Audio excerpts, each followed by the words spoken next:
our local government officials, of course, the Diocese of Bayambang Nueva Vizcaya for your tireless dedication and commitment as our partners and stakeholders in helping us, the National Museum of the Philippines, to pursue our mandate to preserve, conserve, and promote the natural and cultural heritage of the Filipino people. The St. Dominic Cathedral, Apo, ket may isang built heritage site. Ito'y Pagilian Tayo, Pilipinas.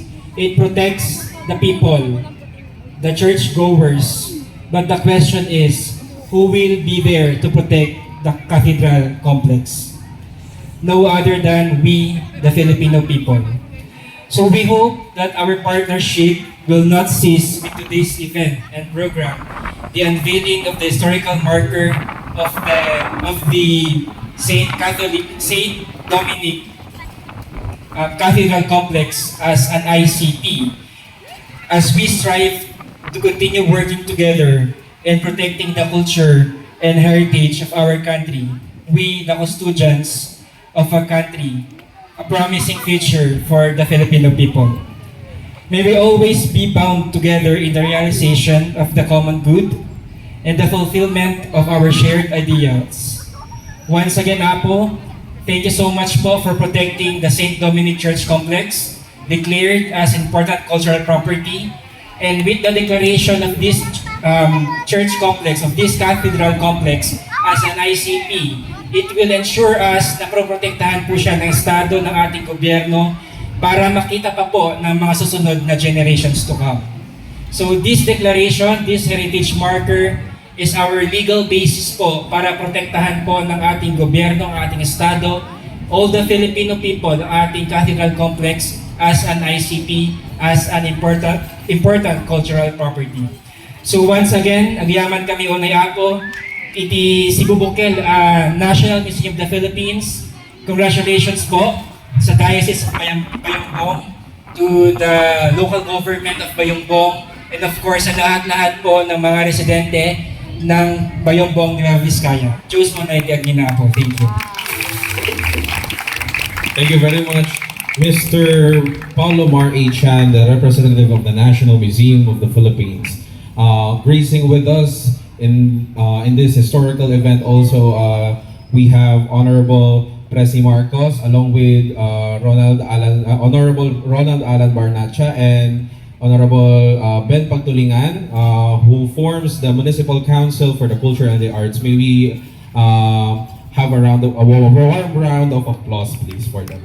Now, may we also have a message from our Congresswoman, Honorable Maria Luisa Loren Quaresma, representing the Lone District of Nueva Vizcaya.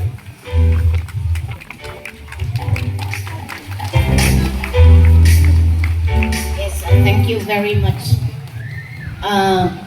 Bishop Elmer Malinaw. Nice to see you back, Bishop. To our provincial officials who are with us, we have with us Senior Board Member, Attorney Edu Balgos, and the Municipal Mayor of this capital town of Bayambong, Mayor Antonio Tony Magasaw. To the members of Sangguniang Bayan who are with us, we have with us the Honorable Vice Mayor Dudong Kabawatan and some other municipal officials. I have seen Kagawad Presi Marcos, we have Kagawad Ben Pagtulingan, and syempre, the Mayor of Villaverde. I almost forgot. My favorite mayor also, dahil babae, Apo Tony ha. Mayor Attorney Balturibio. And the barangay officials who are with us, syempre, the one I would like also to greet Father Quezon and Father Ogaya and Father Chamson.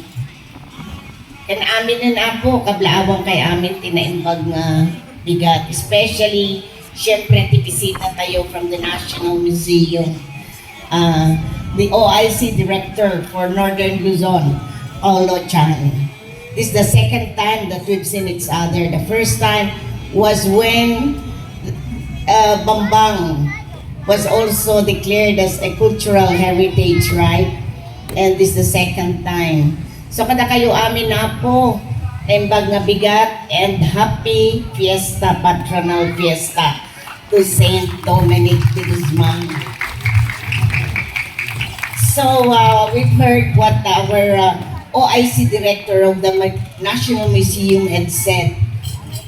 Kunana, anyway, padatay bet nga Ilocano, nga daytoy, we are so glad that once again, this is the third, right? Apo director, nga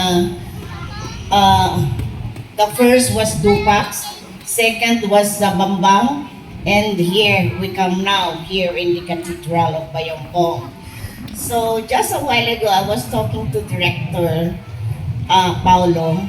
Kunak kanya na, how can we get funds in as much as this particular cathedral, the, what do you call this? The facade or of the cathedral was already declared as an important cultural property. Coming up, no, once you are declared already by the National Museum or the National Historic Commission, you can already avail of funds for the rehabilitation and restoration of any structure that was declared by the National Museum. Then tinamag ko kanya na what happened to the funds now for Dupac Sur and Bambang. Kung naman nga there will be funds coming, rest assured in my level as a representative of the Long District of Nueva Vizcaya, I will help you.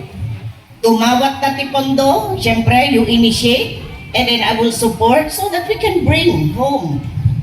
We can also share from the national government, from the coffers of the national government, you know, funds to improve, rehabilitate, restorate, for the restoration of not only this newly declared important cultural property, but as well as that of Dupax del Sur and Bambang. Lalo dyan Dupax del Sur kasi we have to restore already the Jengay Babana. Have you seen that? Oo. But not least, as you've said, tatay ko ng dapat kailangan we have to maintain, we have to protect dagiti nga property for the young generations to see. So thank you in advance to the National Museum and to all of you. Thank you very much for giving me this chance to be with you, to be able to greet each and every one. Bayombong News, a happy patronal fiesta. May pagkabigat ako. Thank you very much, Congresswoman Banti Quaresma, for the message. And now, may we also have a message coming from the representative of the clergy and the lay faithful of the Diocese of Bayombong. May we call on our dear Bishop, Most Reverend Jose Elmer I. Mangalinaw, D.D.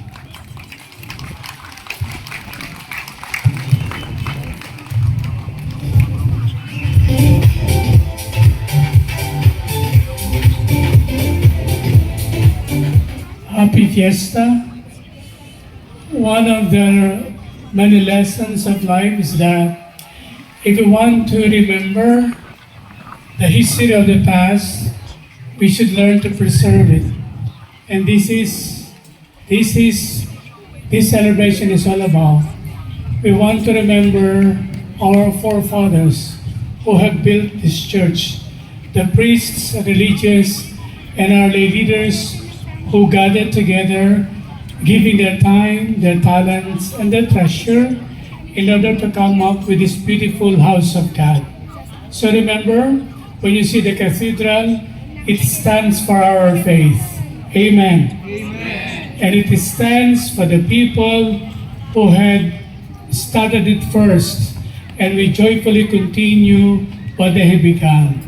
We are standing proudly on their shoulders because of their formidable faith and joyful services given to the church and to the people of God. May this celebration, once again, in the spirit of St. Dominic, enable us, fuel us, inspire us to do our share to build our town, our diocese, our community, our parish. Happy Fiesta. God bless us all. Thank you. Thank you very much, Bishop Elmer. Now, for the most awaited part of this historical event, the unveiling of the marker. May we call on once again the representing the Diocese of Bayambong, our dear Bishop, Most Reverend Jose Elmer I. Mangalino DD, and representing the National Museum of the Philippines, Mr. Paulo Mar A. Chan, OIC, to the Office of the Director for Northern Luzon, National Museum of the Philippines.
Thank you very much to our dignitaries.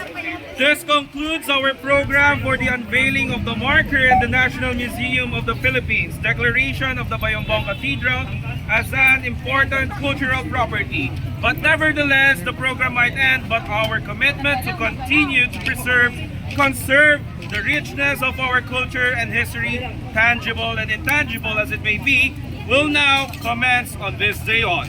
Isang mapagpalang tanghali sa ating lahat at naway basbasan tayo ng Panginoon sa mga susunod pa panahon. Maraming salamat po. Now may we all proceed to the area of the parish gymnasium as we resume our celebrations through the Festival of Talents of our dear parishioners. Muli, Happy Fiesta, Bayambong!